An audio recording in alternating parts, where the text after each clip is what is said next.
Bismillahirrahmanirrahim. Wa qala Abdullah bin Amr bin al-As radhiyallahu anhuma li an adma'a dam'atan min khasyatillah ahabbu ilayya min an atasaddaqa bi alfi dinarin.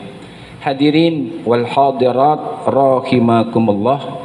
Kita masih membahas kitab Syarah Irsyadul Ibad ila Sabilir Rasyad karangan Syekh Zainuddin bin Abdul Aziz bin Zainuddin Al-Maliyabari, masih dalam pembahasan khatimatun fil khaufi, berkenan tentang membahas rasa takut kita kepada Allah Subhanahu wa taala. Memang sebagai seorang makhluk, apalagi kita seorang muslim, wajib kita takut kepada Allah Subhanahu wa taala. Nah, mungkin insya Allah lewat taklim pembahasan khauf ini dapat menjadikan kita tumbuh kesadaran untuk menumbuhkan rasa takut kita kepada Allah Subhanahu wa taala. Kita lanjutkan. Bismillahirrahmanirrahim. Wa qala Abdullah bin Amr bin al-As radhiyallahu anhuma. Yang belum niat iktikaf, tolong niat iktikaf. Yang belum niat nuntut ilmu, tolong niat nuntut ilmu di dalam hati. Dan kita ngaji keluarga, artinya kita bawa tenang, nyaman, gembira, santai, tapi tetap fokus dan serius. Kalau ngaji kita kaku gitu, susah dapatnya, tegang banget gitu. Ya, di rumah kita udah capek, di kerjaan udah capek, maka kita bawa ini di taman-taman surganya Allah agak santai tapi tetap serius. Kita lanjutkan. Bismillahirrahmanirrahim. Berkata Abdullah bin Amr bin As, semoga Allah meridhai keduanya, beliau mengatakan, li'an adma'a dam'atan min khasyatillah, aku meneteskan satu tetes air mata akibat rasa takutku kepada Allah Subhanahu wa taala, ahabbu ilayya, lebih aku cintai, lebih aku sukai, min an atasaddaqa bi alfi dinarin, ketimbang aku menyisihkan, aku sedekah dari harta benda yang dititipkan Allah kepadaku sebesar 1000 dinar. Jadi hadirin jamaah rahimakumullah, kita dinar itu adalah mata uang emas. 1 dinar itu insya Allah sudah ditimbang di museum baginda Nabi besar Muhammad sallallahu alaihi wasallam itu 4,25 gram 1 dinar. Kalau judulnya 4,25 gram, kalau seandainya 1 gramnya 500.000 bermisal, maka sekitar 2 jutaan lebih 1 dinar itu. Kalau 1000 dinar berapa? Segitu dah. Tapi beliau nih, Abdullah bin Amr bin As, semoga Allah meridhai keduanya, itu beliau lebih senang 1 tetes turun dari matanya buah dari takut kepada Allah Subhanahu wa taala. Ya, kita lanjutkan dulu kepada yang berikutnya. Wa qala Ka'bul Akhbar radhiyallahu anhu, berkata Ka'ab al-Akhbar, semoga Allah meridhai beliau, wallazi nafsi biyadih, demi zat yang jiwaku ada di tangannya, alias demi Allah Subhanahu wa taala, li an abqiya min khasyatillah, aku nangis karena takut kepada Allah, hatta tasila dumu'i ala wajinnati, sampai air mataku ngalir ke pipiku, ahabbu ilayya, lebih aku sukai min an atasaddaqa bijabali zahabin, ketimbang aku bersedekah emas ukuran gunung.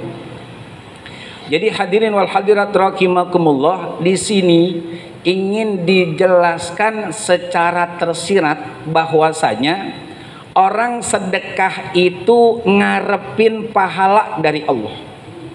Orang nangis itu ngarepin ampunan dari Allah. Dua-duanya ngeluarin duit, ngeluarin air mata. Samainya di situ. Tapi bedanya adalah kalau ngeluarin duit di jalan Allah berharap redho Allah, tapi mohon maaf belum pasti. Sukron, kenapa belum pasti? Pandangan umum dulu. Ada beberapa sahabat mendatangi Abi Hurairah radhiyallahu anhu. Kata para sahabat tersebut, wahai Abu Hurairah, pernahkah kamu tahu satu hadis yang benar-benar dari Rasulullah? Karena ini Abi Hurairah termasuk ahlu sufah, sahabat yang tinggal di emperan Masjid Madinah, yang beliau pun salah satu sahabat yang paling banyak meriwayatkan hadis baginda Rasul sallallahu alaihi wasallam. Lalu ditanya, kata Abi Hurairah, ada? Benar ada. Beliau mau nyebutin pingsan. Sadar, beliau mau nyebutin lagi pingsan. Sadar, beliau mau nyebutin lagi pingsan. Sampai 3 kali. Lalu beliau bisa dikasih kekuatan oleh Allah untuk nyebutin. Apa kata beliau? Baginda Rasul sallallahu alaihi wasallam bersabda, ada 3 kelompok manusia yang akan Allah jadikan bahan bakar pertama neraka besok di akhirat. Salah satunya adalah orang yang dermawan. Ini pandangan secara umum. Orang dermawan besok di akhirat didatangkan oleh Allah lewat malaikat. Lalu Allah tanya kepada orang tersebut, Fulan bin Fulan, siap ya Allah, ente kemarin selalu menyisikan sebagian rezeki, pastinya ya Allah. Ente buat apa? Ikhlas ya Rabb karenamu. Kata Allah, bohong. Bohong.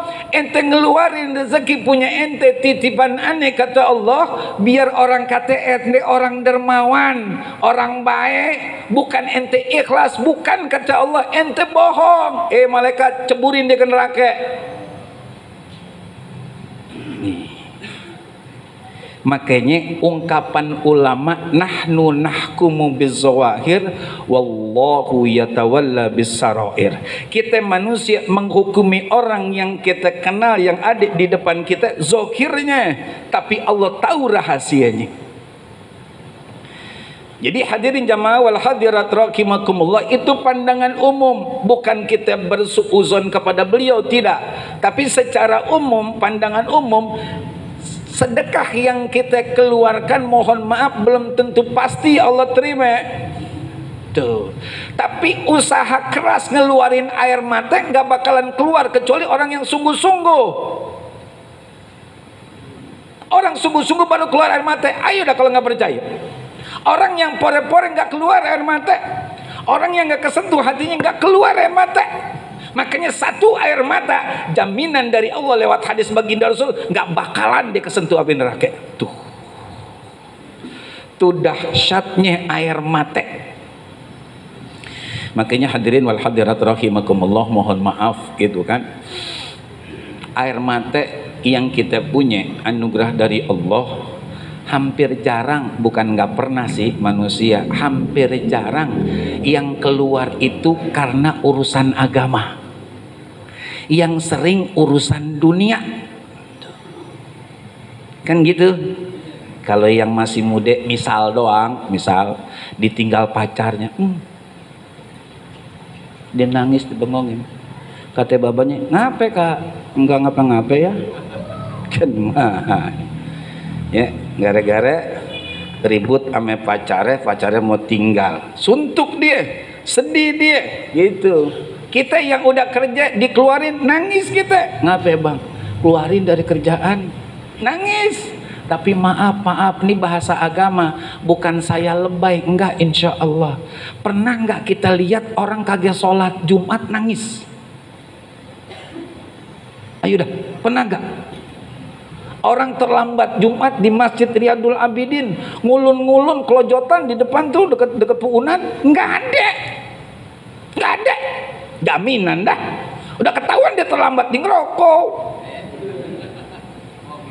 kopi segelas. Makanya mohon maaf, di salah satu masjid, ya kan, saya pernah bilang begitu, tolong ya, warkop, warung, warteg yang dekat masjid ketika Jumat dari jam 10 sampai jam 1 tutup.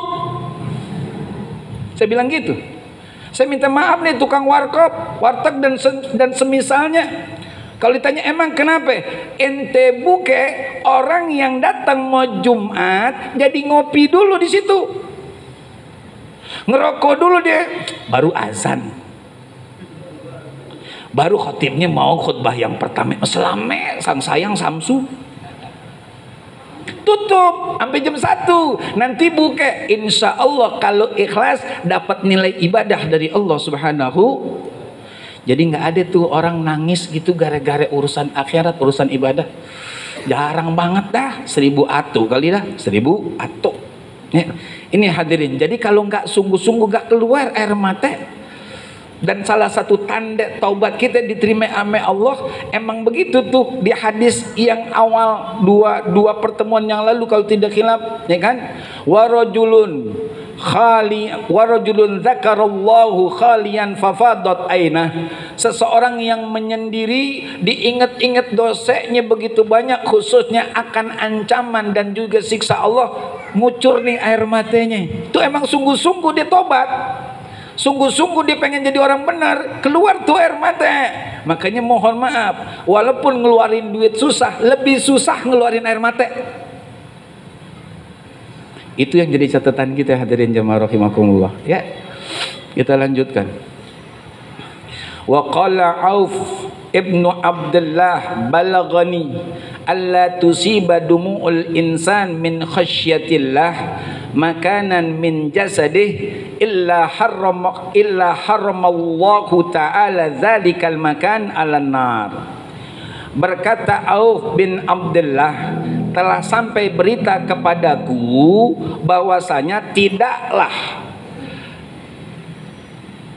bagian anggota tubuh kita manusia terkena air mata kecuali Allah haramkan tempat tersebut tersentuh api neraka.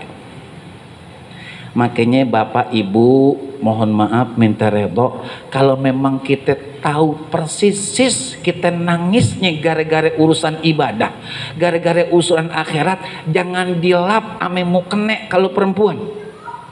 Jangan dilap ame tisu kalau laki-laki. Ambil nih air mata, peperin.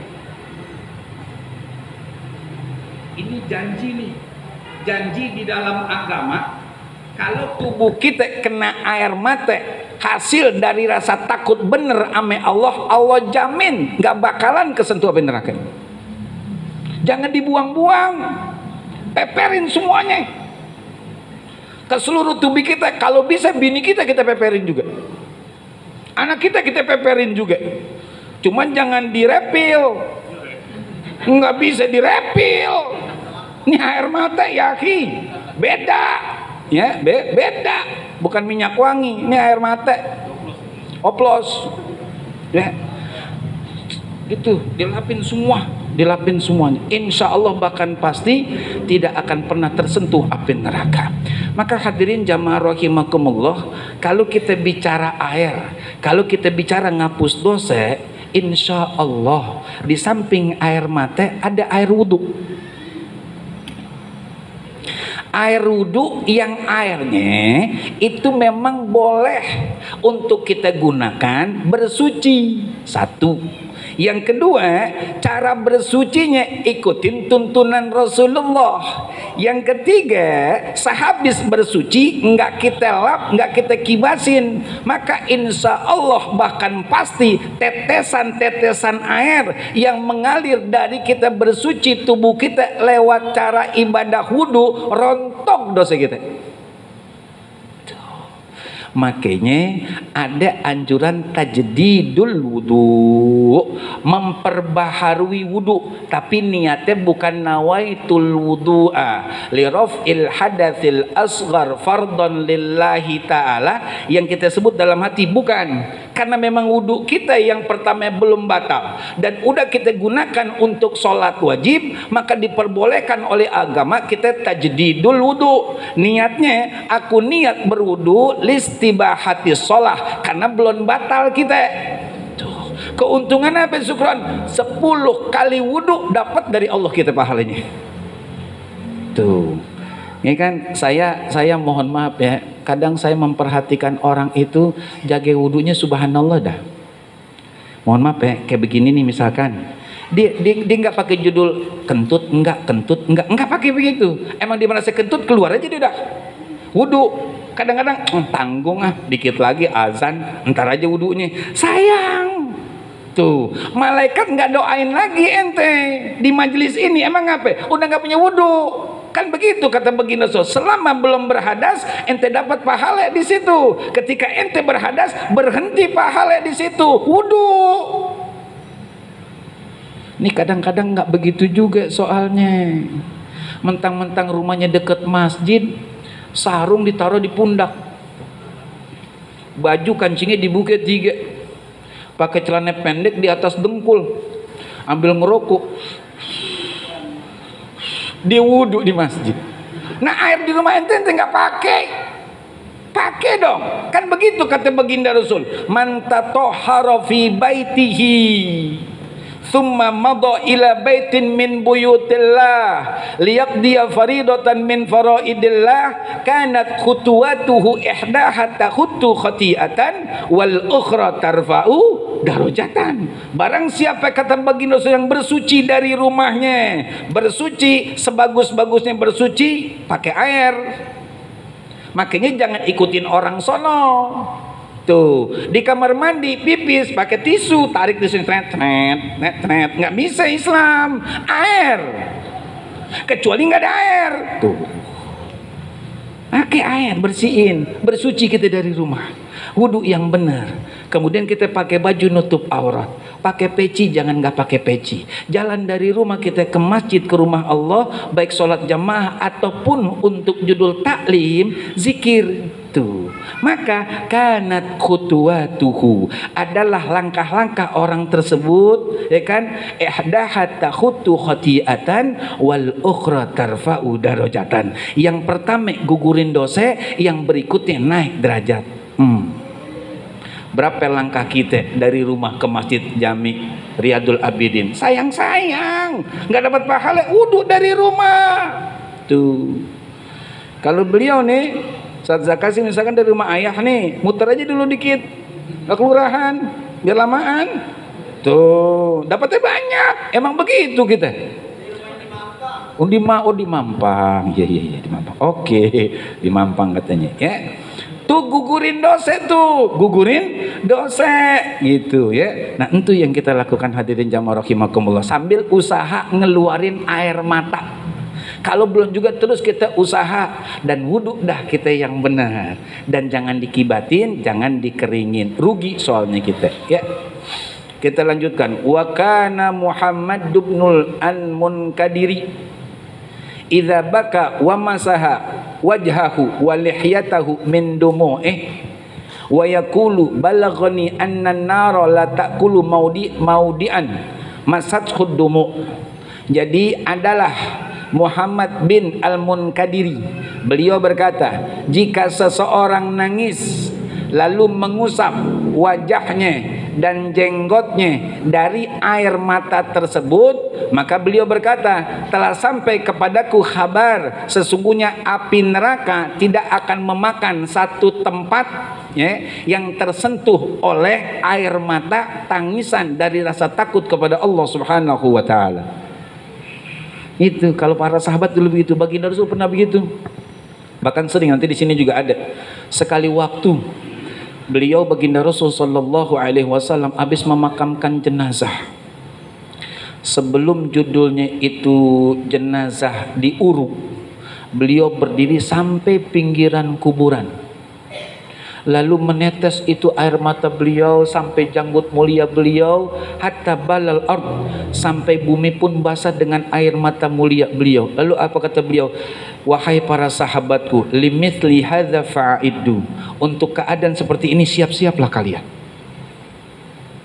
Nangis beliau. Kalau kita kan ke kuburan pada ketawa. Ayo dah, dia pada ngobrol. Ada yang ngerokok, ada yang lihat penuhi kuburan, penuh. Emang kuburan penuh. Cuman kita mikir dong, kira-kira kalau udah penuh begini kita di mana ya? Mana penuh ya? Penuh ya, emang penuh. Orang adik semuanya masuk ke dalam situ, cuman kita mikir kita besok di mana? Kira-kira di dalamnya seperti apa? Tuh. Makanya dianjurkan untuk ziarah kubur walaupun sebelumnya dilarang oleh baginda Rasul. Kuntu nahaitukum an ziyaratil kubur fazuruha. Dulu kata baginda Rasul, aku pernah melarang para sahabat umat Islam untuk ziarah kubur karena keimanannya belum kokoh, belum kuat. Khawatir mengkultuskan, mendewa-dewakan. Kalau sekarang kata beliau ziarah, emang apa? Dengan ziarah yang benar ngingetin kita akan kematian. Tuh. Ya, ziarah kita kubur, longokin dalam kuburan, bayangin yang ditaruh itu kita. Dibukain tali pocongnya, kan gitu, dibukain bawahnya, ditempelin ke tanah kuburan. Tuh. Udah begitu diuruk dah tuh pelan-pelan, ya kan? Injak. Maka kata Sayyidah Fatimah radhiyallahu anha kepada para sahabat baginda Rasul sallallahu alaihi wasallam ketika beliau memakamkan jenazah baginda Rasul, apa kata Sayyidah Fatimah kalau bahasa kita? Senang ente pada ya? Nguburin ayah saya senang ente pada ya? Saya nangis nih, saya sedih. Senang ente ya? Artinya apa? Artinya kalau kita udah ada di dalam kubur, nggak bisa ngandelin siapa-siapa. Kalau sekarang masih banyak modal yang bisa kita cari, maka jangan sia-siakan waktu dan usia panjang yang Allah anugerahkan kepada kita. Ya, kita lanjutkan hadirin jamaah rahimakumullah. Wa fi Sahih Ibnu Hibban an Ata'in, dalam kitab Sahih Imam Ibn Hibban dari Atha qala, beliau berkata, dakhaltu anna wa Ubaid bin Umar ala Aisyah radhiyallahu anha. Aku masuk alias aku bersama Ubaid bin Umar datang mengunjungi Sayyidah Aisyah radhiyallahu anha, semoga Allah meridhai beliau. Faqalat, lalu beliau berkata li Ubaid bin Amr, kepada Ubaid bin Amr, qad ana laka antazurona, sekarang ente baru datang ngelongokin saya gitu. Sekarang ente baru datang, kemarin-kemarin kemana aja gitu, kalau bahasa kita begitu ya. Faqala aqulu, berkata Ubaid bin Umar bahwasanya ya ammah, wahai ibuku, bahasa kita begitu dah, karena seluruh istri baginda Rasul adalah ummul mukminin dan haram untuk dinikahi oleh siapapun selepas wafatnya baginda Rasul. Kalau ibu kandung, anaknya yang kagak boleh. Kalau mertua, mohon maaf ya, nggak boleh dinikahi walaupun oleh mantan mantunya, nggak boleh. Tapi sama orang lain boleh. Cuman kalau ummul mukminin sama siapapun laki-laki haram dinikahi. Mulia jadinya. Nggak boleh judulnya setelah baginda Rasul ada laki-laki lain yang memperistri istri baginda Rasul. Nggak boleh. Ya, kita lanjutkan. Kama qala al-awwal zurgibban tazdad huban. Kata Ubaid menyambut ucapan Sayyidah Aisyah, sekarang ente baru mengunjungi kami. Kata Ubaid, wahai ibundaku, sebagaimana pepatah mengatakan zurgibban tazdad huban, jarang kunjungan dapat menumbuhkan kesenangan yang lebih. Jarang-jarang kunjungan, jangan sering banget, apalagi minjem duit. Apalagi minjem duit gitu ya, dia datang. Jangan, enggak minjem duit juga jangan sering-sering, orang bosen. Jarang-jarang jadi kangen gitu. Jadi kangen, ada tumbuh rasa pengen ketemu, ada rasa yang berbeda ketika ketemu gitu. Jadi jarang-jarang. Kecuali suami sama istri harus selalu ketemu, harus selalu rendengan. Ada jamaah yang kalau saya lewat pasar kecil selalu olahraga pagi. Saya nanya sama beliau, ayahanda rajin nih kita olahraga? Iya dong Ustaz. Jangan sendiri dong, saya bilang, berdua saya, cuman bini di belakang. Saya bilang kan enak kalau gandengan. Olahraga nih gandengan enak, dapat pahala, dapat dari mana pahalanya? Kita pegangan, contoh laki bini nih ya, itu dosa dari sela-sela jari rontok.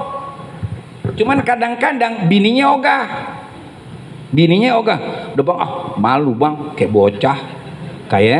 bocah ya kan gitu, udah tua bang, bukan bucin. Ya. Kadang bini kagak mau, kadang lakinya yang malu. Tuh, pegangan kalau memang kagak mau lagi olahraga di rumah dah, pegangan aja begini. Tuh, ya. Laki biasanya kalau pegang begitu ada maunya. Ada maunya. Jarang laki sayang, tanyain dah ibu-ibunya dah. Jarang laki sayang tuh kecuali lagi maunya.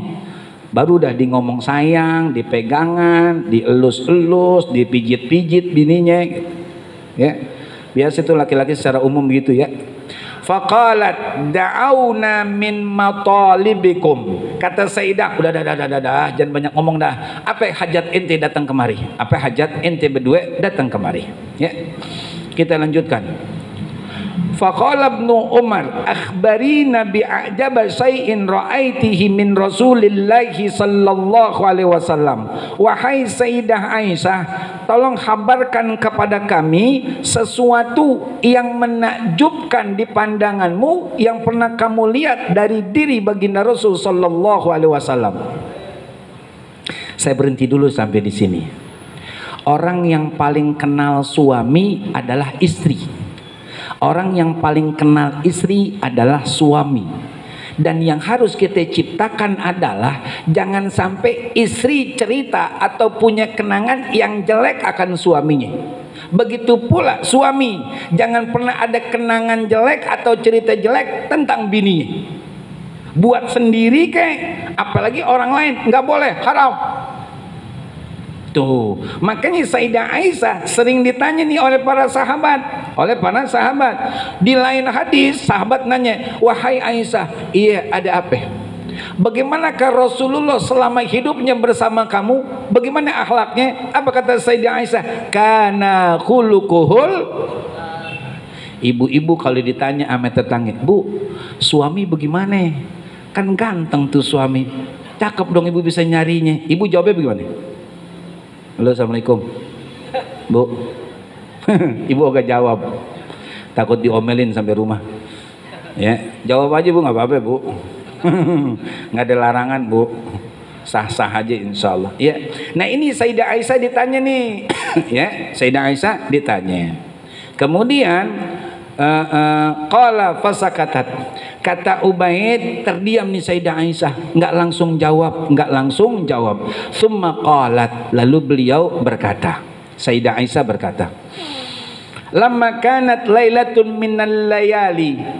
Ketika pada satu malam, qala, baginda Rasul sallallahu alaihi wasallam bersabda, berkata kepada Sayyidah Aisyah, ya Aisyatu, wahai Aisyah, zarini. Mana dia tuh? Hilang.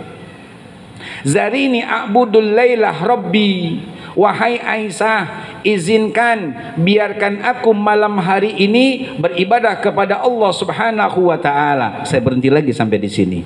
Wahai para bapak dan para suami, memang secara jelas hukum wajib bini izin laki izin ame bini nggak ada. Cuman adabnya ada. Ini kayak Rasulullah, beliau tahu malam itu gilir kepada Sayyidah Aisyah, tapi beliau tahu adabnya. Beliau izin, wahai Aisyah, tolong izinkan aku, biarkan aku malam hari ini ibadah kepada Allah Subhanahu wa ta'ala. Tuh laki-laki yang cakep tuh, suami yang bener tuh begitu. Tuh. Nih kaget mau main gaple. Ya, jangan begitu, nggak boleh ya, hormatin bini kita. Kemudian qultu, aku berkata, kata Sayyidah Aisyah, wallahi, demi Allah, inilah uhibbu kurbaka wa uhibbu ma yasuruka.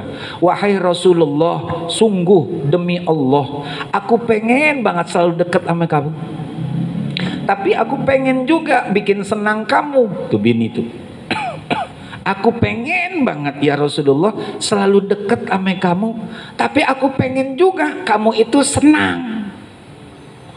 Bini begitu ya Bu. Jadi kenapa saya berhenti supaya setiap adek yang memang judul hikmahnya kita ambil gitu ya. Jadi kalau kata laki, Neng, iya abang sholat tahajud dulu ya. Iya dah bang. walaupun saya pengen banget dah dempet mulu sama abang, tapi saya juga pengen abang merasa senang untuk ibadah sama Allah. Ibadah dah bang. Ada nggak bini yang begitu? Nggak ada. Emang laki nggak pernah izin tahajud. Lakinya nggak pernah tahajud, baru-baru izin nggak tahajud lakinya. Cuman contoh doang tuh bu, contoh. Nah, ibunya mikir izin ngapain ya? Oh, dia tidur. Dia tidur. Emang dia sholat, dia tidur. Ya, kita lanjutkan lagi hadirin jamaah rahimakumullah. Qalat faqama fatatahhara. Jadi ketika memang dapat izin dari Sayyidah Aisyah, ini pun baginda Rasul ngajarin kalau waktu nyenengin bini nggak boleh zolim, walaupun itu ibadah karena bini punya hak. Tuh, makanya kadang-kadang ada suami-suami lebih demen sama temennya kumpul ketimbang quality time sama bini dan anak-anaknya. Ayah mau kemana ya? Siapa? Ayah janji neng sama teman-teman. Ya ya, ini kan hari Ahad ya, ya ke pasar Kemang yuk ya. Tuh, festival Kemang yang masih buka sampai entar malam ya. Karena ada musik ya katanya. Saya sih belum ke sono. Ya, ajak tuh. Oh iya dah, nggak jadi nih sama temen. Tuh, bini kita senangin, dia girang aja tuh bini, takep udah. Tuh. Tapi memang jarang laki-laki yang begitu.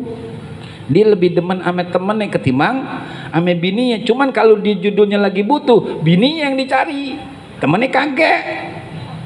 Bener gak? Begitu emang. Oh, di sini ada apa enggak lakinya? Nggak ada ya? Mancing. Bukan main. Kita lanjutkan lagi hadirin wal hadirat rahimakumullah. Ya. Kemudian faqama fatatahhara, lalu beliau diri dah. Kemudian beliau bersuci. Summa qama yusolli, lalu beliau selesai bersuci, beliau berdiri untuk mendirikan sholat. Jadi di sini pun tersirat hadirin wal hadirat, yang namanya bersuci itu harus, apalagi wudu untuk sholat. Makanya kata baginda begitu kan, la sholata liman la wudu Allah, atau kama qala Rasulullah sallallahu alaihi wasallam. Tidak ada salat bagi orang yang enggak punya wudu. Sukron, ane wudu. Ane wudu sukron. Iya memang ente seperti orang wudu, tapi sebenarnya ente belum wudu. Emang kenapa? Sebab ente wudunya enggak sesuai tuntunan Rasulullah. Nggak sesuai tuntunan Rasulullah. Kayak gimana sukron? Wudhu tidak sesuai dengan tuntunan Rasulullah. Air di ember dipakai wudhu, airnya nyiprat-nyiprat, dan dia sendiri pun belum bisa memastikan air itu mutan najis apa memang air itu suci. Tuh, jadi nggak boleh sembarangan. Tahadus bin nikmah, istighfar taubatan nasuha. Di rumah Buye ada pengajian ibu-ibu setiap hari Jumat ba'da asar sampai menjelang maghrib gitu. Dan alhamdulillah sampai sekarang masih berjalan. Bersyukur banget sama Allah, berterima kasih sama Buye, sama ibu dan keluarga. Dan di situ alhamdulillah banyak ibu-ibu yang insya Allah masih ada ragu-ragu selama ini dalam hal bersuci. Ada yang judulnya kolemnya kecil, tapi dia keluarga, maaf kalau bahasanya kurang sopan, dia hadas besar karena berkumpul sama lakinya. Berkumpul sama lakinya. Yang namanya berkumpul, maaf ini kita pakai bahasa fikih, idzal taqal khitanani falyagtasil. Baginda Rasul bersabda, jika dua kemaluan bertemu, walaupun mohon maaf nggak ada yang keluar, baik dari yang laki ataupun yang perempuan, dia ketemu nih, di say hello. Say hello, tahu say hello bu? Say hello, halo, halo gitu. Say hello, ketemu, amprogan dia, nggak ada tutupnya, nggak ada, paham nggak ada tutupnya ya? Hai, halo, oke, hai, halo, ya kan? Dia nyender sebentar misalnya, dia nyender sebentar, batuk enggak, bangkis kaget, dia ketemu, fal yang tasil, mandi, Tuh, syukur, maaf ya, maaf nih bahasa orang dewasa tapi harus disampaikan karena memang harus jelas kalau fikih itu, ya kan? Nggak keluar syukur, iya. Tapi kan kata baginda Rasul begitu, jika bertemu dua kemaluan, kemaluan laki, mohon maaf, suami, kemaluan istrinya yang sah, dia ketemu, walaupun nggak keluar apa-apa, mandi, dua-duanya mandi. Kan cuman ketemu doang, syukron, nggak ngeteh. Nah, ini kagak ngeteh kan, kalau ngeteh kudu masuk dulu, masuk bang, begitu. Dia kagak ngeteh, dia cuma di luar doang, cuma say hello, sehat neng, sehat bang, gua begitu doang. Tapi dia ketemu, mandi, tuh Islam tuh ngajarinnya begitu, ya nih. Makanya mohon maaf, kudu kita paham. Paham. Bang, kita nggak keluar. Saya juga, abang juga nggak keluar neng. Berarti nggak mandi dong. Nggak usah mandi dah. Repot urusannya. Mandi tuh, ya. Kecuali salah satunya pakai penjaga. Maaf ya, maaf. Ini pokoknya pikir dah pokoknya. Pikir pokoknya, ya kan? Lakinya maaf pakai CD, perempuannya kagek. Dia nyenggol, nggak apa-apa, kan nggak bersentuhan langsung, ada penghalangnya, nggak perlu mandi, yang penting nggak ada yang keluar. Tuh begitu, hadirin wal hadirat rahimakumullah. Jadi kalau dia kagak bertamu, tetap harus mandi, karena kan dia udah ketemu, udah ketemu. Dikit dulu nih, ya kan? Summa qama yusalli, kemudian beliau baginda Rasul berdiri untuk mendirikan sholat. Falam yazal yabki hatta bala hijrahu, kemudian beliau nangis dan terus-terusan nangis sampai pangkuan beliau basah ame air mata. Dan di lain hadis baginda Rasul kalau sholat itu kayak ada suara gemuruh air mendidih. Sedihnya beliau begitu menghayati banget untuk sholatnya. Itu baginda Rasul. Maaf nih, maaf banget dah. Kalau bahasanya kurang sopan, kita sorge belum tentu, husnul khotimah belum tentu, dijamin ame Allah bersih dari dosa juga kagak. Tapi kalau sholat ngapain buru-buru sih? Iya. Mohon maaf, kita lihat dah tuh, kalau judulnya kita lagi sholat, laki-laki misalnya, ya kan? Dia kita tahu emang di samping kita Fatihahnya belum selesai, imam ruku di ruku. Kan begitu kata baginda Rasul. Yang namanya Fatihah itu termasuk rukun ucapan. Yang namanya rukun ucapan harus dibaca, nggak boleh kurang, nggak boleh ditambah walaupun satu huruf. Tapi kan syukron imamnya udah ruku, benar. Ente kan bukan makmum masbuk, makmum yang hampir berbarengan dengan imam. Makanya Fatihah nggak ditanggung oleh imam. Fatihah ente tanggung masing-masing, selesain masalah surah sunnah, ngaji. Punya umur panjang ogah ngaji, jalan-jalan aja mau. Kadang-kadang beneran dah, mohon maaf minta redoknya. Dia nih dari rumahnya nih, ya kan? Dia dari Jakarta ke Bekasi bisa, bahkan nih ke Puncak bisa, tapi ke Majelis Talim depan matanya nggak sampai. Kan kebangetan namanya. Syukron kan kita perlu liburan. Di sini pun kita liburan, bahkan plus liburan.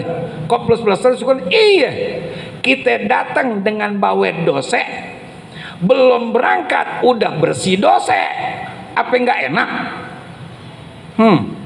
Mana syukron dalilnya? Manin taqola liyata'allama ilman ghufra lahu qabla ayyahtua. Barang siapa berpindah dari satu tempat ke tempat yang lain tujuannya untuk nuntut ilmu, maka Allah ampuni dosa-dosanya sebelum dia ngelangkah. Gak ada jaminan kalau ente ke Ancol dosa ente diampuni, gak ada. Kalau ke Majelis Taklim, makanya berangkat dah, ibu-ibunya berangkat, tuh bapak-bapaknya berangkat, bapak-bapaknya tolong ajak ibunya, tolong ajak anaknya. Namanya kita lagi liburan. Ini kan kita lagi liburan nih, bener gak? Ajak. Jangan sampai berat entah tanggung jawabnya di hadapan Allah. Bini kita yang ditanya. Anak kita yang ditanya. Mau jawab apaan? Ayo dah. Kan Allah tanya, ngapain ente nggak ajak ke majelis taklim? Ajak dong. Itu kan tempat yang paling bagus. Bapak ajak gak? Ibu emang dibisanya ibu ngaji aja terus. Maaf ya bu, man kadang-kadang nggak dipakai ya. Maaf ya bu, maaf kalau bahasa nggak sopan, maaf nggak dipakai. Enggak. Kok Syukron tahu? Emang kita liatin. Beneran kita liatin. Siapa yang ke majelis taklim, bagaimana dia amel lakinya? Oh lakinya masih tarik urat. Itu masih galak, nggak boleh bu. Mendingan kita nggak usah ke majelis taklim, tapi kita taat patuh amel laki kita sorge dah. Sorge, ibu mau sorge, sayangin lakinya. Bapak mau sorge, muliain bininya. Cakep dah. Ya, ntar salaman berdua ya di rumah. Akur-akuran berdua ya.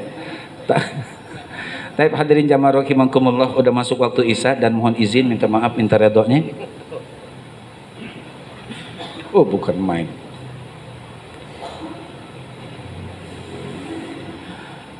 Hadirin wal hadirat rahimakumullah, ini ada permohonan untuk baca sebuah suratul Fatihah yang kita niatkan dalam rangka tasyukur, bersyukur kepada Allah Subhanahu wa taala atas panen mangga.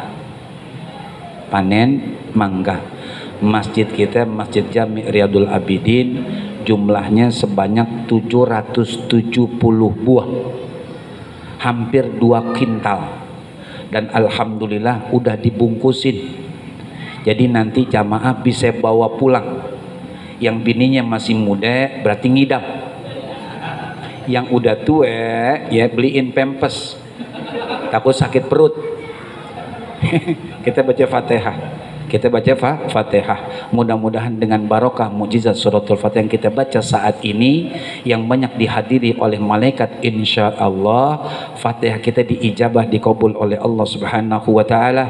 Mudah-mudahan panen buah tahun ini Masjid Jami' Riyadul Abidin adalah panen buah yang berkahnya pastinya dari Allah, yang rahmatnya pastinya juga dari Allah, dan mudah-mudahan kita bawa nanti itu buah mangga ke rumah kita ya, itu jadi buah yang paling nikmat yang Allah berikan buat kita lewat Fatihah yang kita baca malam hari ini. Bitilkan niyah wa bikulli niyatin sholihah biniyatil qabul wal maqbul wal madhkur ila hadratir rasul sallallahu alaihi wasallam. Al-Fatihah.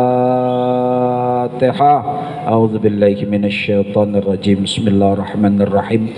Alhamdulillahi rabbil alamin arrahmanir rahim maliki yaumiddin iyyaka na'budu wa iyyaka nasta'in ihdinas siratal mustaqim siratal ladzina an'amta 'alaihim ghairil maghdubi 'alaihim waladdallin. Rabbana ighfir lana wa liwalidina amin. الحمد للغفور للعبد ذي الغرور والفرد في الأمور وحماقة القبور والصلاة الله دواما وسلامه تماما على من يجي إماما والأنبياء ختاما وعلى الآل الكرام والصحب كالنجوم في قدوة المرام للعب والعجام.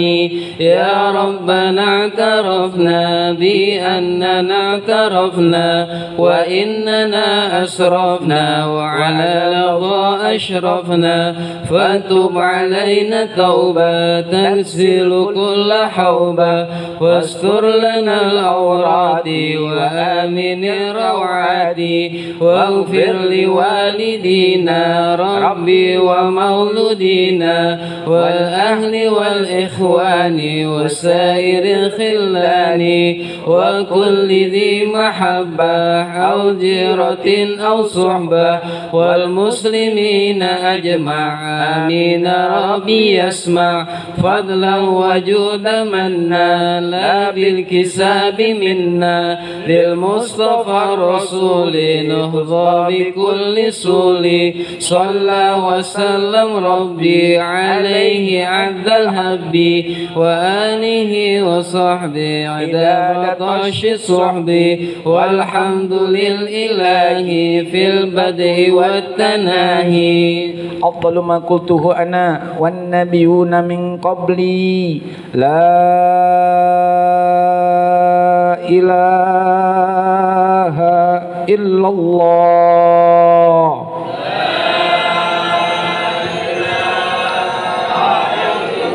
لا إله إلا الله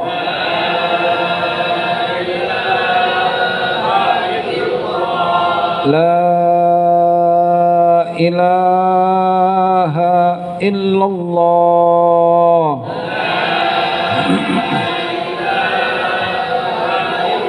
محمد رسول الله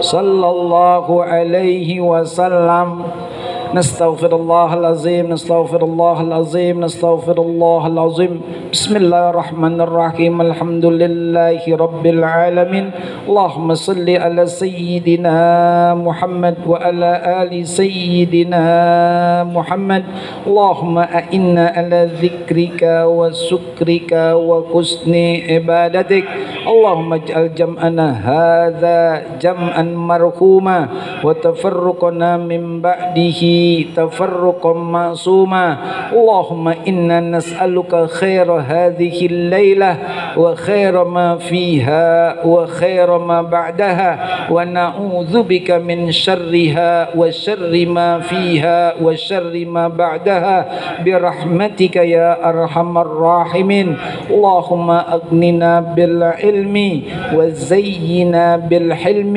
وأكرمنا بالتقوى وجملنا بالعافية اللهم أحينا حياة السعداء حياة من تحب بقاءه وتوفنا وفاة الشهداء وفاة من تحب لقاءه ربنا آتنا في الدنيا حسنة وفي الآخرة حسنة وقنا عذاب النار ربنا تقبل منا إنك أنت السميع العليم وتب علينا إنك أنت التواب الرحيم وصلى الله على سيدنا محمد وعلى آله وصحبه وسلم سبحان ربك رب العزة عما يصفون وسلام على المرسلين والحمد لله رب